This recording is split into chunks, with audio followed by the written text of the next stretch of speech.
All right. So I'm gonna back up a couple of paragraphs from where we left off 2 weeks ago.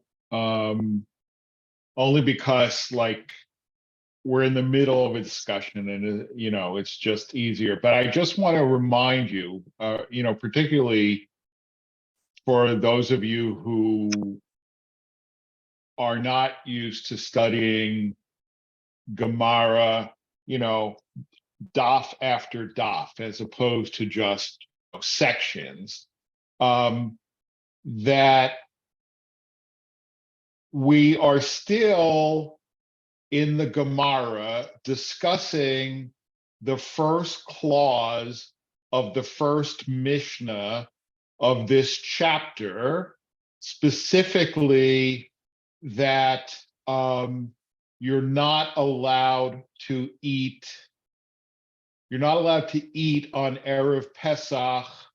Essentially, it says samuch la mincha, near mincha. So let's say, from early afternoon on, you're not allowed to eat at all, not just matzah, so that you'll have an appetite when it comes to eating the Pesach meal.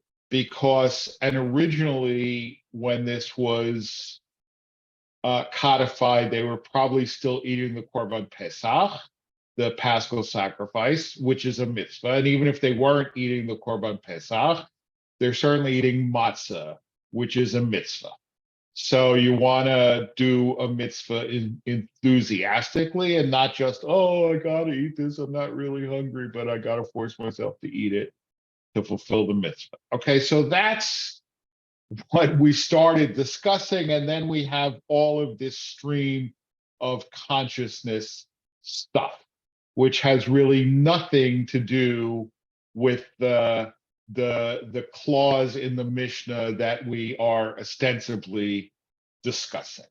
Okay, so if we look at 100b, paragraph 5, Otam b'nei Adam shekitshu b'veit haKnesset, with regard to those people who said Kiddush in the synagogue, Amar Rav said, Yedei Yayin lo yatsu, Yedei Kiddush yatsu. All right, they have not fulfilled their obligation to say the bracha over wine. Okay, meaning they have not fulfilled their obligation to say Borei Pri Hagafen, but they have fulfilled their obligation regarding saying Kiddush. And again, I mean, this is, in understanding this, sometimes we're handicapped by our own sort of American Jewish shorthand, right? Because a lot of people, when you say the word Kiddush, they think of the blessing Borei Pri Hagafen, right? But that's not the Kiddush. That's the blessing over wine. The Kiddush is, on Friday night, it's the whole long paragraph that ends Baruch Atah Hashem Mekadesh HaShabbat, right? Mekadesh Kiddush, right? So they have, according to Rav, fulfilled the obligation to say Mekadesh HaShabbat, but they haven't fulfilled the obligation to say Borei Pri Hagafen on the basis of what they said in Shul. Okay? That is according to Rav. And Shmuel says, now Rav and Shmuel are always sort of sparring partners. Af Yedei Kiddush lo yatsu. They have not fulfilled their obligation to say Kiddush either, meaning they have to recite it again as home, right? So according to the opinion of Rav, why should you have to recite Kiddush a second time in your house? Kedei lotzi banav uvenei beito, to fulfill the obligations of his children and the members of his household who didn't come to the synagogue, right? You see that, right? So you see the issue here, right? I mean, I've been in shul, right? And I've either said or I've heard, and in this case, right, saying and hearing is the same thing, right? Because if I say Borei Pri Hagafen, I can drink wine. Stan, if you say Borei Pri Hagafen and I hear you and I say Amen, I can also drink wine, right? You don't have to say the blessing yourself. You can hear somebody else say it and say Amen, and it is as if you have done it, right? So I'm in shul and I'm either saying or hearing Borei Pri Hagafen and Mikadesh HaShabbat, and then I go home. And Rav has said, I don't have to say Mikadesh HaShabbat again, but I still have to say Borei Pri Hagafen. And Shmuel says, no, I have to say both. Okay, if I have to say both, right? And the tradition as a general principle, right, doesn't like repeating blessings, right? It doesn't like repeating blessings. Why? Because it's a bracha levatala. It's a blessing said in vain, meaning specifically you've said God's name unnecessarily, right? So the question is, if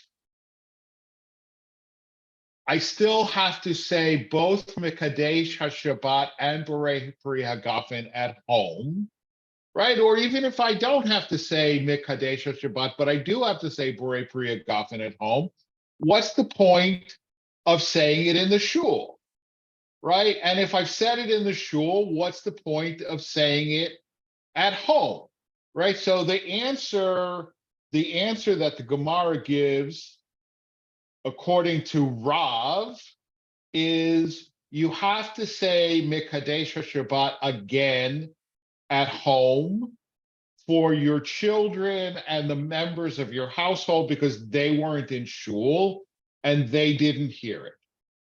Okay, so far so good. And Shmuel, but according to the opinion of Shmuel, why do I need to recite Kiddush in the synagogue? Right? Because Shmuel says essentially you have to say both when you get home. If so, why do we have it in the shul at all? Why do we have Kiddush in the shul at all? Okay, and it's an excellent question, right? I mean, we have Kiddush in the shul. I mean, and the answer is that because in ancient times, in the Sasanian Babylonian Empire, it was common for people to actually sleep in the shul. People who were traveling, or people who might be, itinerants or whatever. And where would they stay? They would stay in the shul, right? And since they were staying in the shul, they were sleeping in the shul, right, on purpose, as opposed to some people who sleep in shul on accident. But this is talking about people sleeping in shul on purpose, right? So if they're lodging in the shul, then they're taking their meal in the shul, and if they're taking their meal in the shul, they have to hear Kiddush said there. Okay, and now the Gemara is going to explain that both of these antagonists, Rav and Shmuel, they are consistent with their overall perspective. As Shmuel follows his line of reasoning, as Shmuel said, there is no valid Kiddush except in the place of one Shabbat meal. Ein kiddush ela bimkom seuda. All right. So if you have to say kiddush where you eat your meal, right? So if you're eating your meal in the shul, then of course you say it in shul, right? But if you're not one of the people who's a guest in the shul, but you're a balabait, you're a householder, and you go to shul, and you've either said the kiddush or you've heard the kiddush, right? And then you're going home, you have to say it again. Why? Because ein kiddush ela bimkom seuda, right? You only fulfill the mitzvah of kiddush by saying it or hearing it in the place where you eat your Shabbat meal. Okay, and the students understood that this means if you're going from house to house and you're eating in a different house from where you said or heard kiddush, right? Like a progressive dinner, right? I mean, and I remember when I was a kid, right? Progressive dinners were all the rage, right? And it has nothing to do with politics, right? But the shul would organize a progressive dinner, right? And they go to, I mean, I never went, this was for adults, right? But my parents would either go to or be part of hosting a progressive dinner, right? And they'd have wine and appetizers in one home, right? And I don't know, the main course in another home, or maybe soup in one home and the main course in another home, and then dessert in yet another, and so on and so forth. So if you're going from house to house, so you can't, if I'm for whatever reason I'm in Stan's house and I hear kiddush, right? But then I go to Barnaby's house for dinner. I haven't said, it's as if I haven't said or heard kiddush, because I gotta say or hear kiddush in the place where I eat my meal, right? But if you go from place to place in one house, that's okay, right? According to the Shmuel's, according to the understanding of Shmuel's students as to what Shmuel said.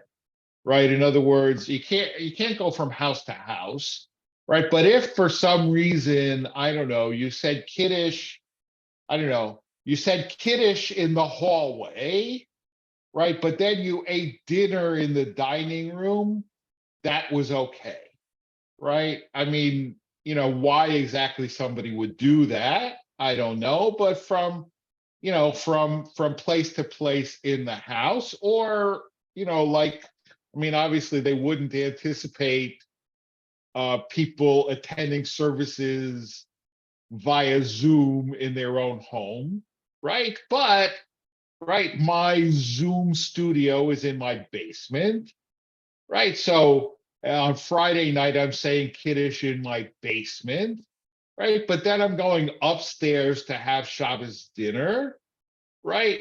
According to the opinion of Shmuel, that would presumably be okay, right? Because, yeah, I said kiddush in the basement and I'm having dinner in my dining room, which is on the first floor, but from place to place, that's fine, right? But when we were having services in the shul, right, if I said kiddush in the shul and then I go home to have Shabbos dinner, I have to say kiddush again, because it's not bimkom seuda, right? But the question, and it's interesting, I mean, if I think back to how we would do things, right? If we had a Shabbos dinner in the shul, right, we wouldn't say kiddush in the sanctuary as part of the service. We'd say it in the social hall, right before the meal, right? I'm not sure if I really thought of the principle Ein Kiddush Ela Bimkom Seudah. And so if we had it in the sanctuary, could we then not say Kiddush in the social? I'm not really sure.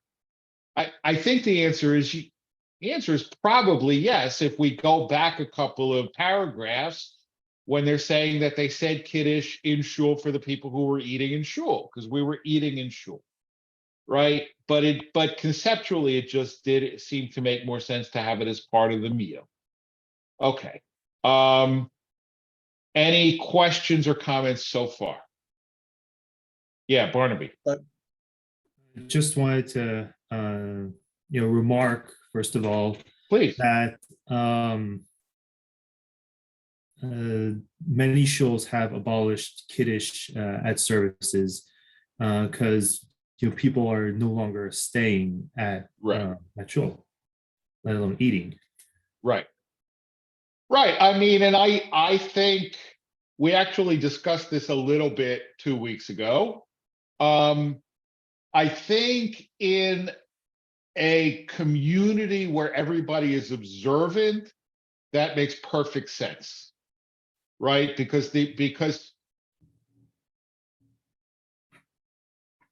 But in a community where not everybody is observant, then the rationale is like people are coming to shul and hearing Kiddush, and at least some people are going to go home and not say Kiddush again, right? Is going to not say Kiddush again. And if we, whereas I don't want to make it Orthodox conservative, right? Because not everybody in an Orthodox shul is fully observant either, and there are conservative shuls where everybody is fully observant, right? But in other words, this would be a perfect example of where the practice stays consistent, but the rationale has changed, right? The practice of saying Kiddush in the shul remains, but the rationale is no longer for the people who are eating Shabbos dinner in the shul. It's for people who are going to shul and wouldn't say Kiddush at home. Right? So, there's my liturgy professor called this, and he was a very sarcastic guy, the principle of the school dentist. Okay, what did he mean by the principle of the school dentist? Right? So everybody should go to the dentist. Right. And if we were confident that everybody went to the dentist, we wouldn't have dentists visiting the school. Right. But since some parents won't take their kids to the dentist, we'll have the dentist come to the school. Right. And if you look at the history of liturgy, right, I mean, everything up to Shochen Ad or Yishtabach was originally meant to be said at home. Right? It's quite obvious that it was meant to be said at home. If it was meant to be said at home, why do we say it in shul? Because some people might not be saying it at home. Right?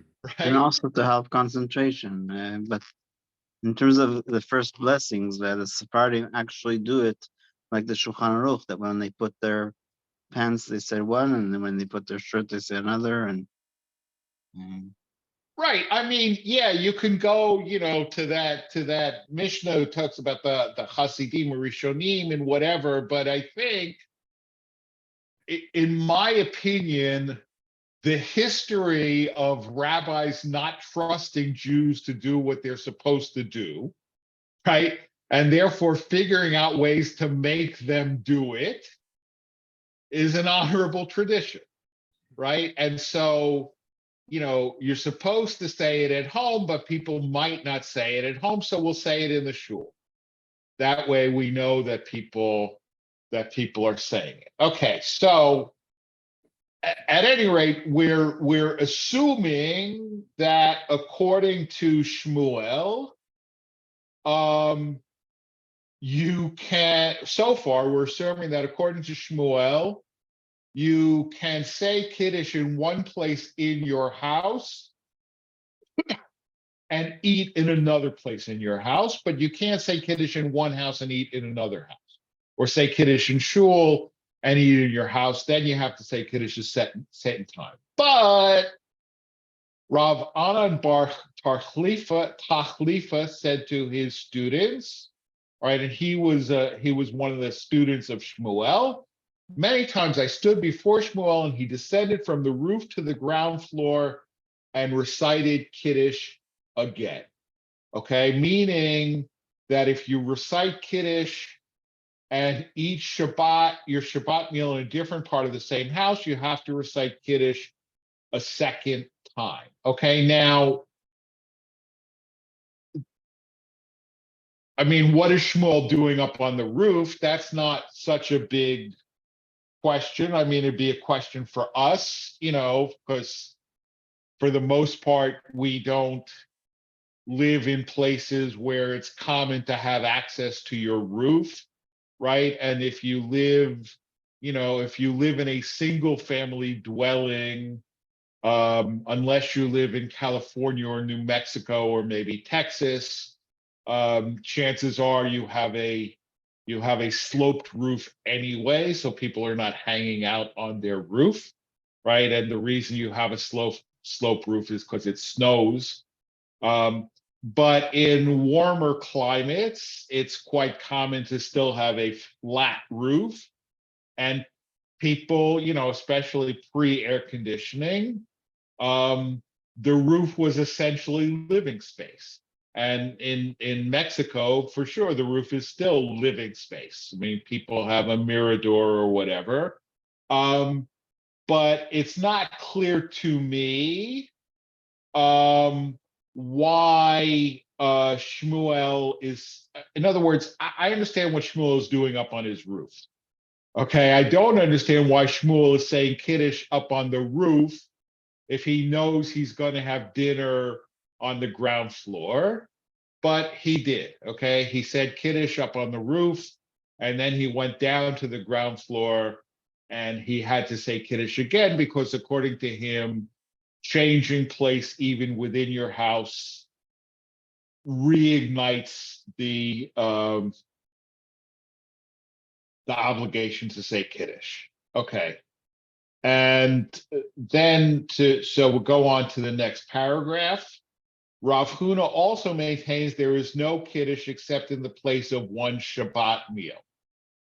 The proof of this is that Rav Huna once recited Kiddush and his lamp was extinguished. Okay, he said Kiddush and then I don't know, maybe it was windy, maybe he didn't put enough fuel in the lamp before Shabbos, maybe it took longer, right? I mean, whatever, his lamp went out and he couldn't eat in the dark because it was dark.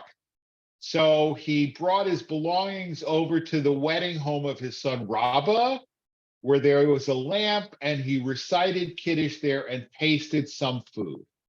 Okay, apparently Rav Huna maintains that there is no Kiddush except in the place of one's Shabbat meal. Okay, now how does this story prove that Rav Huna thinks that there's no Kiddush except in the place of your Shabbat meal? How does the story prove that?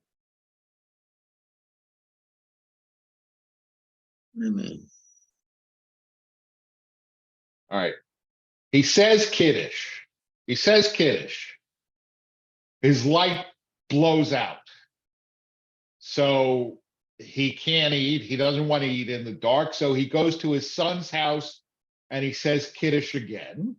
And the Gemara maintains that this proves that Rav Huna thinks that you have to say Kiddush where you have your meal, right? How does this prove this?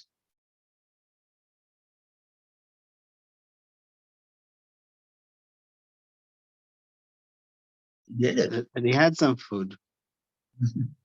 He had some food at his son's house, right? But that I don't think that proves anything. It proves it because he already said Kiddush, right? He said Kiddush, but he couldn't have dinner. right? I mean, the timing, it just worked out that way. He said Kiddush, but he couldn't have dinner, so he went to his son's house to have dinner, but he said Kiddush again. If he thought that you could say Kiddush somewhere else, right? If he thought that saying Kiddush in a place where you're not having your meal was sufficient, he wouldn't have had to say Kiddush a second time at his son's house. I think that's the point, right? Because he already said Kiddush. But in his own mind, it wasn't valid anymore because now he wasn't having his meal where he said Kiddush. He's having his meal at his son's house. Right? I think that's the point. All right, and now paragraph 6. Rabbah also thinks that there is no Kiddush except in the place of one Shabbat meal, as Abaye said when I was in the house of my master Rabbah. When he would recite Kiddush, he would say to us, taste some food here, lest by the time you get to your place of lodging, your lamp be extinguished, and you will not be able to recite Kiddush in the place where you will eat.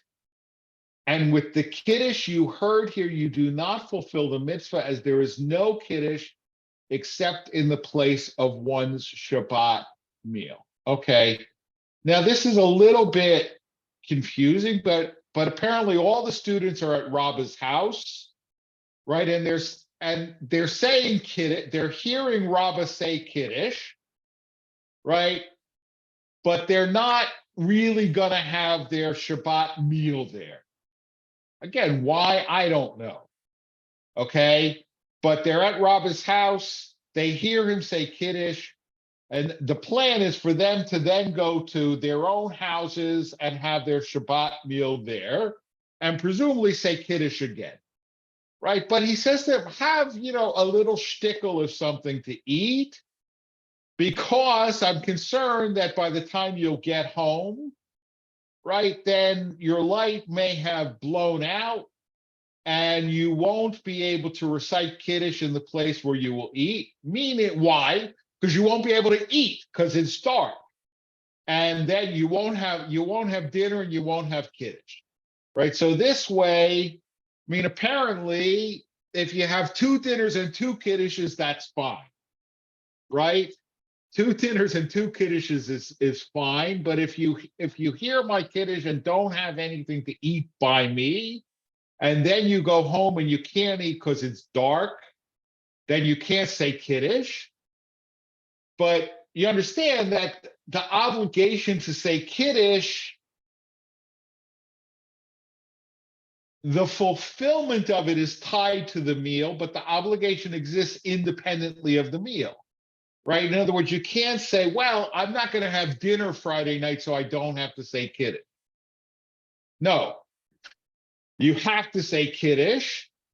And since the saying Kiddush is tied to the meal, you have to have a meal, right? You can't, it's not like if I don't have a meal, then you don't have to say Kiddush. Okay, and then the Gemara says, Imi, is that really so? But didn't Abaye say, with regards to all the customs of my master Rabbah, he would act in accordance with the opinion of Rav, except for these 3 instances in which he acted in accordance with the opinion of Shmuel. Okay, so Abaye is the student of Rabbah, and Rabbah is the generation after Rav and Shmuel, and Rabbah would always follow the opinion of Rav, except for 3 instances. Okay, Rav and Shmuel were like, I don't know, they were like Ginsburg and Scalia, right? They were friends, but they always disagreed. Okay. So Rabbah generally followed the opinion of Rav, except for these 3 instances which he acted in accordance with the opinion of Shmuel. Rabbah maintained that one may untie ritual fringes from one garment and tie them to another garment. Okay, contrary to Rav's opinion that this constitutes a disgrace of the mitzvah, right? In other words, if my talus wears out, right, but the tzitzis are fine, can I untie the tzitzis from my talus and put them on a new talus? And Shmuel said, and Rabbah said that, yeah, you can do it. Whereas Rav said, no, this constitutes a disgrace of the mitzvah. He also maintained that on Hanukkah, one may light from one lamp to another lamp, despite Rav's opinion that this is prohibited as a mundane usage of the lamp of the mitzvah. Now, this is a little complicated, right? But this is, why do we have the shamus? Why do we have the shamus for the Hanukkah? Light Why the do we other have it? candles. Yeah, but why can't we light a candle from another candle? Why do we need a different candle to light the other candles? A different shamus to light another candles. Yeah, but why? You tell me. Well, that's what I'm you- asking, Barnaby. אין לנו רשות להשתמש בהן. You cannot benefit from them. Right, you can't use them for a mundane purpose, right? And lighting a candle is a mundane purpose, right? So that's why you can't do it. That's why you have to have the shamus, because the shamus is not a Hanukkah candle. It looks like a Hanukkah candle, but it's not a Hanukkah candle. It's just there, right? You can't use the Hanukkah candles for a mundane purpose. Yeah. Okay, that's the general opinion of the halacha, but Shmuel thinks you can do it, and Rabbah thought you could do it. Okay, now again, what this has to do with eating on Erev Pesach too close to the Seder, God only knows, right? I mean, this is very sort of stream of consciousness. Okay. And then here's the third example where Rav and Shmuel disagree, and Rabbah followed the opinion of Shmuel. V'halacha k'Rabbi Shimon b'Grera. Rabbah maintained that the halacha is in accordance with the opinion of Rabbi Shimon in the case of dragging. As we learn in a Baraita, Rabbi Shimon says a person is allowed to drag a bed, a chair, or a stool on Shabbat, as long as he doesn't intend to dig a furrow in the ground. Okay. What the heck? What is going on here, right? I mean, so first of all right, so you're according to Rabbi Shimon, which Rabbah agrees with, which Rav agrees with, you are allowed to drag a bed, chair, or stool on Shabbat, as long as it's not your intention to make a furrow. Now, let me just throw this out there. What the heck? I mean, why is this a problem? Why would you think that you couldn't drag a bench or a chair on Shabbat? Why would you think that you couldn't do that? Yeah, Barnaby. Back in those days, the ground was literally, the floor was literally the ground. So Right. if you dug into it, if you drag something, you'll create an impression. Correct. Right. That's exactly right. The floor it's a dirt floor. And if you drag a piece of furniture on a dirt floor on Shabbat, you're gonna create a furrow. You're going to create a furrow, okay?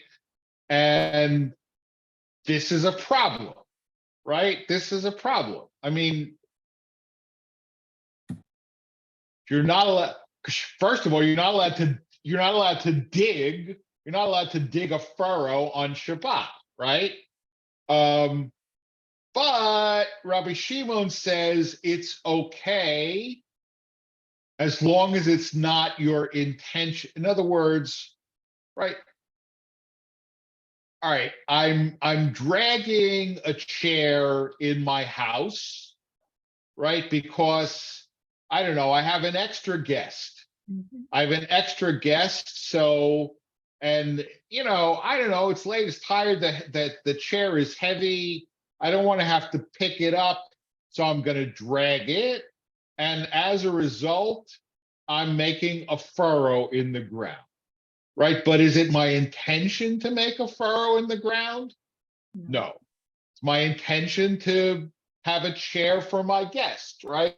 The fact that I'm as a result, I'm making a furrow in the ground, it's not my intention. Right? I mean, I'm not saying, oh, I really need a furrow in the middle of my living room, so let me grab this chair. Right? You say, no, I mean, I grabbing the chair, and as a result, I have a furrow, but it's not my intention to create a furrow. Okay, now, again, we're not learning Masechet Shabbat. We're not learning Hilchot Shabbat. So we're not learning but this idea of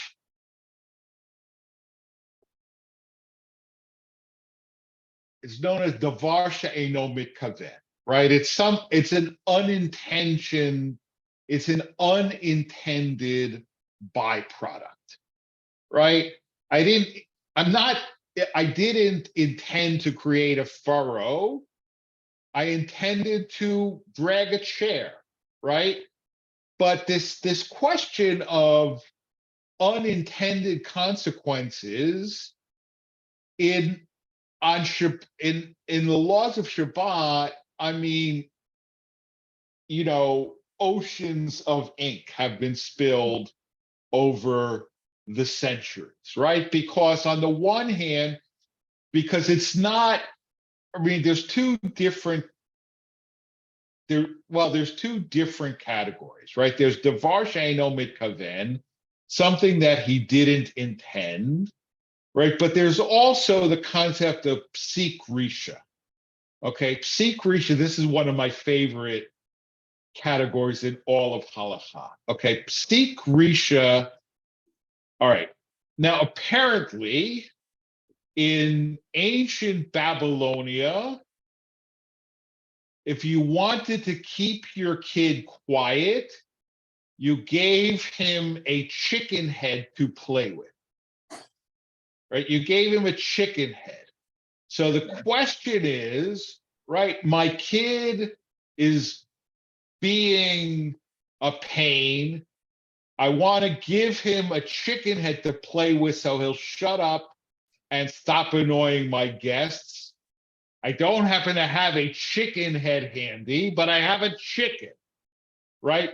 Can I cut the head off the chicken to give my kid a chicken head to play with?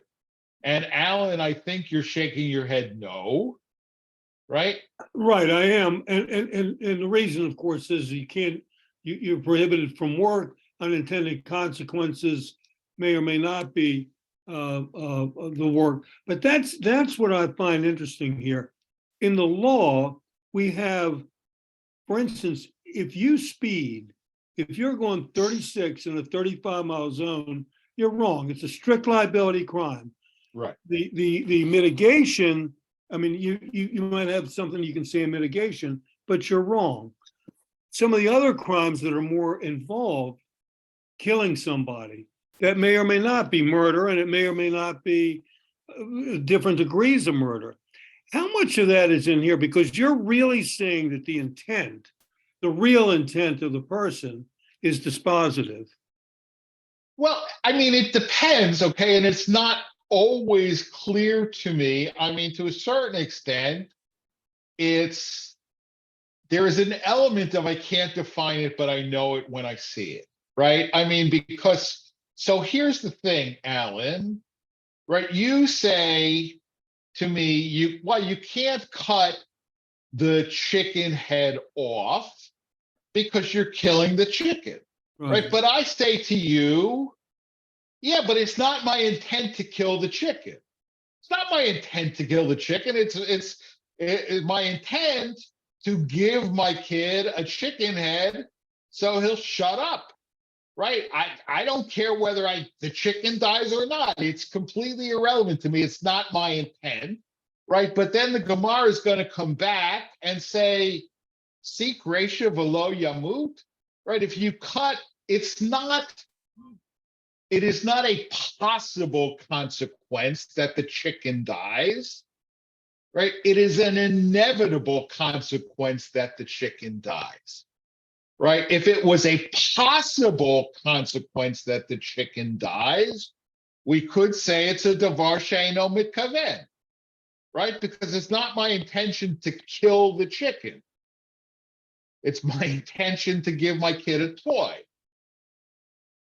But there's no such thing as you cut the head off the chicken and the chicken dies. It's not a possible consequence. It's an inevitable consequence, right? Whereas if it was only a possible consequence, right, we could say it wasn't what he intended. It just happened, right? And that's where, I mean, if you're driving 36 in a 35, it's not inevitable that you're going to kill someone, right? It's not even inevitable that if you hit somebody, you're going to kill them, right? So that's where, but there's also, in other words, I mean, here's where this stuff comes up on laws of Shabbat. With all of the electronic surveillance that's around, right? In other words, if I am, strictly Shabbat observant according to Orthodox criteria, I clearly cannot intend to make a video of myself on Shabbat, right? I can't, all right? The fact of the matter is, if you want to be certain to never make a video of yourself on Shabbat, don't leave your house, right? Because you're going to walk past your neighbor's house and whatever, right? So this is a davar she'eino mitkaven, right? It's not intentional. In addition, I mean, we run all these cameras in the shul, right? The purpose is not to record people.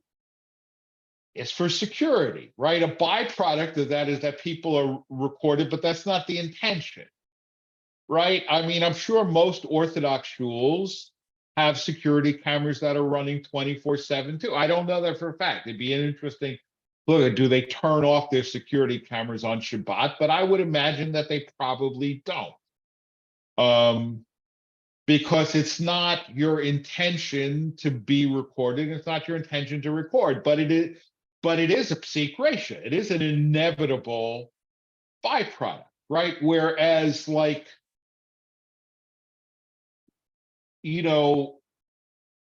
strictly Orthodox Shabbat observant people will unscrew the light bulb in their refrigerator before Shabbat, right? Because when you open the door of your refrigerator, it turns on the light, right? Now you could say, but it's not my intention to turn on the light. It's my intention to get out a Coke. It doesn't matter. It's a psik resha. You open the door, the light turns on. However, I can if I unscrew the light bulb, I can open the door and take out a Coke. Now I've by opening the door, I've raised the temperature and the compressor might turn on, right? What's the difference? The compressor might turn on, but it might not. It's a possible consequence, but it's not an inevitable consequence, right? The compressor might turn on, it might not turn on. Right now, there are some refrigerators that actually have a Shabbat mode, which has the compressor on a randomized cycle. So that it's even, I mean, it might turn on even when you haven't opened the door, or it might specifically repress the compressor. But most people don't worry about that because it's not an inevitable consequence. It's only a possible consequence. Right. But some of these things, I think it's really hard because you also have the concept of psik risha de la nichale, right? Or psik risha de la patle, which means it's a psik risha de la nichale means it's an inevitable consequence that is undesirable, right?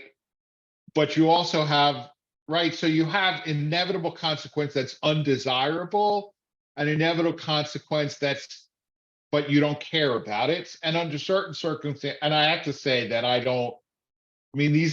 this is the area that I don't have really the expertise to, I understand the categories, but the application of the categories is sometimes a little bit beyond me, right? But here, the point is that here, why is digging a furrow an unintentional consequence and not an inevitable consequence? Because you might not, right? It's not always the case that if you drag a chair along a dirt floor, it creates a furrow. It might or it might not, right? If it inevitably did, then we might say you couldn't do it. Okay. This is just a proof text of something that has nothing to do with anything that we've been discussing up till now, right? This is why, again, you study Talmud to sharpen your mind. You don't study Talmud to learn practical halakha. Okay. So the Gemara answers he would act in accordance with Rav's stringencies, but he would not act in accordance with Rav's leniencies. In 3 cases listed above, Rava was lenient despite Rav's stringent rulings. However, with regard to Kiddush, Rava did not follow Rav's lenient opinion, right? In other words, again, there's a general principle, right? Some rabbis are known to be lenient, some are known to be strict, right? But you're not supposed to cherry pick, right? You're supposed to have a consistent approach, right? And so, like, for example, I don't even want to go into it, right? But you can't, if you have a certain rabbi who is known for certain lenient opinions, right? You can't follow all their lenient opinions, but not also follow their strict opinions, right? You have to follow everything or nothing as a general rule. Okay. Now we'll get back to the question of Kiddush. Rabbi Yochanan said, not only do those who recite Kiddush in the synagogue fulfill the mitzvah of Kiddush, they fulfill even their obligation to recite a blessing over the wine they will drink during their meal at home. Since they intend to eat the Shabbat meal and drink wine at home, they do not divert their attention from the blessing and need not recite another one. And Rabbi Yochanan follows his regular line of reasoning as Rabbi Hanin Bar Abaye said, that Rabbi Pidat said, that Rabbi Yochanan said, both in a case of change of wine during a meal to a new type and in the change of place, he need not recite a new blessing. All right, so let me go back. Okay, so now we have a third possibility. We had the opinion that said, by hearing Kiddush in the shul, right, you fulfilled your obligation to say Kiddush, but not your obligation to say Borei Pri Hagafen, right? Because there's an interruption between the Kiddush in the shul and the blessing over wine in the shul and the blessing over wine at home. So you have to say the blessing over wine a second time, but the Kiddush is fine. And then there's the opinion that says, no, neither one applies, because you have to say Kiddush where you have your meal. And obviously, if you have to say Kiddush where you have your meal, you have to say Borei Pri Hagafen where you have your meal. But now we have a third opinion that says, actually, if you hear Kiddush and Borei Pri Hagafen in shul, you don't have to say either one when you go home. Why is that? Because it is a matter, Alan, as you said, of intention, right? I'm in shul, right? I hear the rabbi or, whoever's leading services, whatever, I hear them say Borei Pri Hagafen, I hear them say Mikadesh Shabbat. What do I have in mind? I know that I'm going home to have my dinner, right? So if I know that I'm going home to have my dinner, I can have in mind that I'm fulfilling those obligations with what I heard in shul, right? In other words, that's my intention. I don't, sometimes you make, an explicit stipulation, but sometimes it's just understood, right? I know I'm going home to have my dinner. By intending to fulfill the obligation with what happens in shul, I have fulfilled my obligation by what happens in shul, right? It's a stipulation, okay? And Rabbi Yochanan says, in the case of a change of wine or a change of place, you need not recite a new blessing. Okay, in other words, right, and to a certain extent, I mean, the first part is at least seems to make sense, right? In other words, I don't know, Barnaby, right? So you're more observant than most people in our shul, right? So I assume that you are, okay? Would it occur to you, all right, you're at somebody's house, right? You're drinking wine, right? You've been drinking red wine, and your host either runs out of red wine, and so now you're drinking white, or I don't know, you've been drinking red wine, but now it's dessert. He brings out a white dessert wine, whatever. Would it occur to you to say, well, I said Borei Pri Hagafen, but that was over red wine, and now we're having white wine, so I have to say Borei Pri Hagafen a second time? Well, actually, there is another bracha for that. So, I just say that bracha instead. Which is what? Hatov Hamitiv. Okay, Hatov Hamitiv, that's for any good thing. All right, so maybe, I don't know, you got wine unexpectedly, right? But the point is, but you don't, whether you say Hatov Hamitiv or not, you don't say Borei Pri Hagafen a second time. Right. Why not? Because the first one just covers it all. Right, because wine is wine.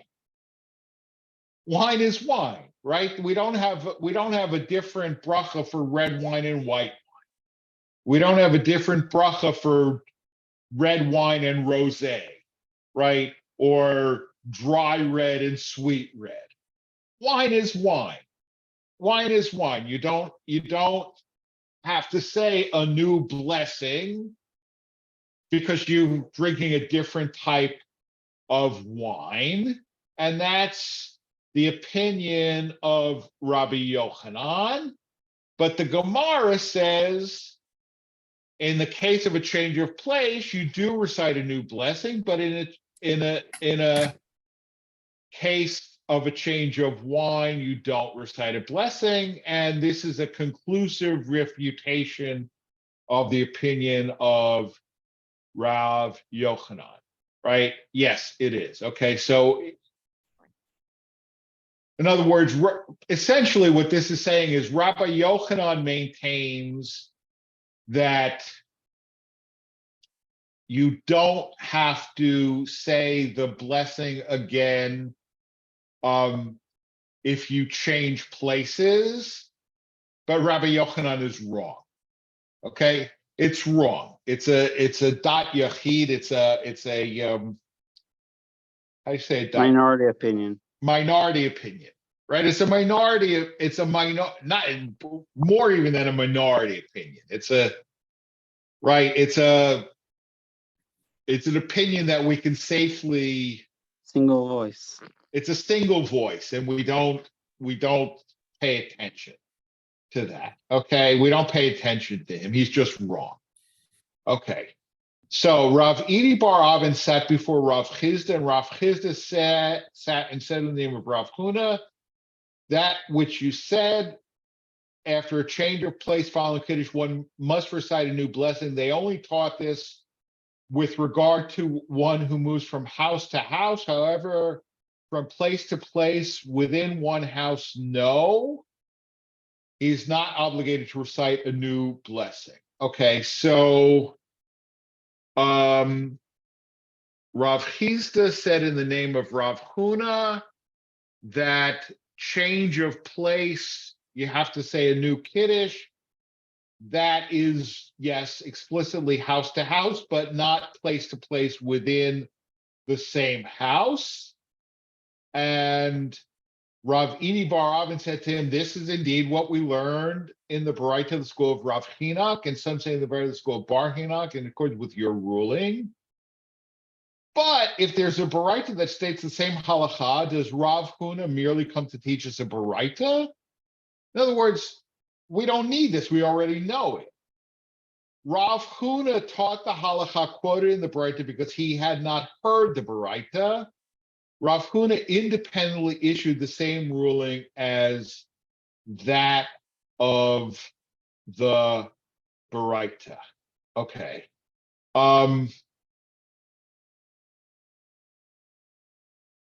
And I'm going to go one more paragraph. And furthermore, Rav Chizda said it in his own name, not in the name of his teachers.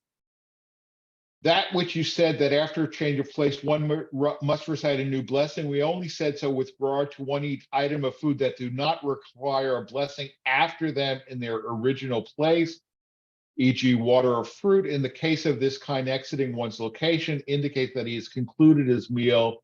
And when he begins to eat again, this is considered a new meal that requires a new blessing, right? In other words, there are certain foods that you have to say a blessing both before and after, and other foods that you have to say a blessing only before, right? If I'm eating something that I have to say a blessing only before, right? And then I get up and I go away, that's the end of the meal, right? Because there's no other way to conclude the meal, right? But if it's something that I have to say a blessing after and I get up and walk away, it's possible that I have in mind to continue the meal in some other place, right? I mean, I recognize that this is confusing and it's a little hard to follow, and it does seem to a certain extent like, who cares?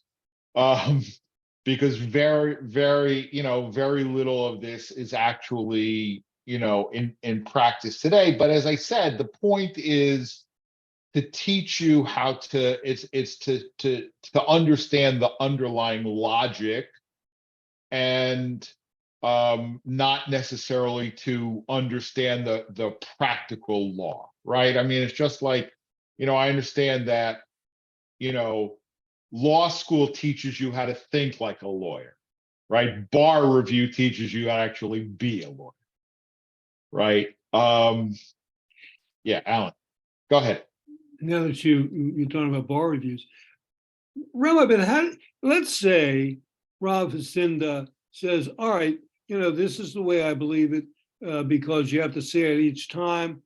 And then he reads some other stuff, and as time goes on, he thinks about it. What does he do to change his mind? You can justify whatever. You can find somebody who you can rely on as a reference. But what's the idea? What's the thought of actually having a different opinion? Okay.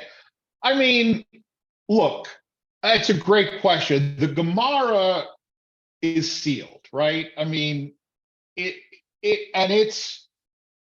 It was codified, and the process even of codification is still really unknown, right? Because it is an idealized digest of arguments, right? Because what will happen, you see these two rabbis arguing back and forth. Okay, now Rav and Shmuel, they were contemporaries and they were arguing back and forth. But in another paragraph somewhere else, you may see these two rabbis arguing back and forth. And then if you know enough, and one of them is called Rav so-and-so, and one of them is called Rabbi so-and-so, then there's no way that they were actually arguing with each other, because Rav means in Babylonia and Rabbi means in Israel. Okay, and if you get your something that you got in rabbinical school, a guide or an index to Talmud study that tells you your table of authorities, they lived 200 years apart in different countries, right? So they weren't actually arguing with each other, right? But having said that, rabbis who write responsa do change their mind, right? They do change their mind, either because, right? Look, in any brief or in any ruling, right, there's the facts and the law, right? And the facts could change, or our understanding of the facts could change, right?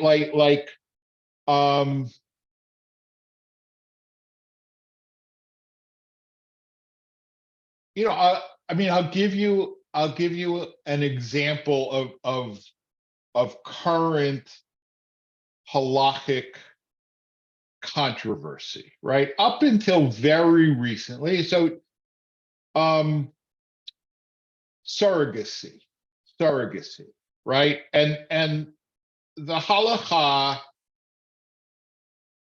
as opposed to, let's say, the Catholic Church which is opposed to IVF, right? And the reason that they're opposed to IVF is because a fertilized embryo is a human being, right? And therefore, to discard a fertilized embryo is murder, right? Halacha generally is okay with IVF because procreation is a higher value, right? Now, generally, they have also preferred non-Jewish donors to lessen the possibility of accidental incest, right? In other words, right, a kid falls in love with their biological half sibling or even full sibling, and they wind up committing incest because they don't know it, right? But the halacha, but it has generally been the halachic assumption that the birth mother is the mother according to halacha, right? Not just legally, but halachically, right? Which matters because if your birth mother is Jewish, you're born Jewish, right? So in other words, fertilize the egg of a non-Jewish woman, right? Whether with the sperm of a Jewish man or the sperm of a non-Jewish man, irrelevant. Fertilize the egg of a non-Jewish woman, place that egg in the uterus of a Jewish woman. 9 months later, you have a Jewish born baby, right? That was like Kule Alma La Plige, right? The whole world agreed. Now people are starting to question that. They're starting to question that. And it's because our understanding, I think because of our understanding of nature versus nurture and so on and so forth, and maybe reevaluating certain, I mean, obviously the Talmud never spoke about IVF, right? Obviously, but the Talmud does assume that a woman can become impregnated through sperm in a communal bath, right? I mean, the Romans had, everybody went to the bathhouse, right? And if you went to the bathhouse and some guy had ejaculated in the bathhouse, and you could become pregnant that way. And then the Gemara analyzes, well, if that happened, blah, blah, blah, blah, blah, right? So there are parallels and analogies, right? So that is where a rabbi would write a responsum and then 10 years later say, yeah, 10 years ago I said X, but now I realize I'm wrong. Either there were sources that I had overlooked, or there are facts that I wasn't aware of that we now know. I mean, that's certainly possible. Having said that, there is also the case where a precedent becomes so frozen that it becomes really hard to override it, right? Like it's clear that 100+ years ago, the rabbis who ruled that electricity can't be used on Shabbat didn't really understand what electricity was or how it worked, right? And if you ask an Orthodox rabbi now why, they'll give you 10 different reasons, all of which do not comport with the actual scientific realia, right? So some Orthodox rabbis will say, you know what, 115 years ago, a mistake was made. Now we got to live with it, right? Because it would be so, frankly, revolutionary. I think it would shake the communal norms to the core to say 115 years ago they erroneously forbade the use of electricity on Shabbat, and now we allow it. I mean, we see that. I mean, and I understand the phenomenon entirely, right? Because I am constantly getting questions. Well, Rabbi, since we can do Zoom, why can't we do this? Why can't we do that? I got that question just today.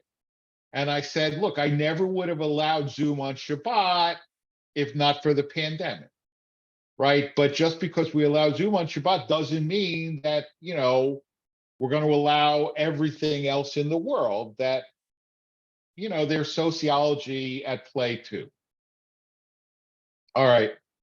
Good night, folks. Shabbat Shalom. Happy almost Thanksgiving. See ya. Thank you, Rabbi. Thank you.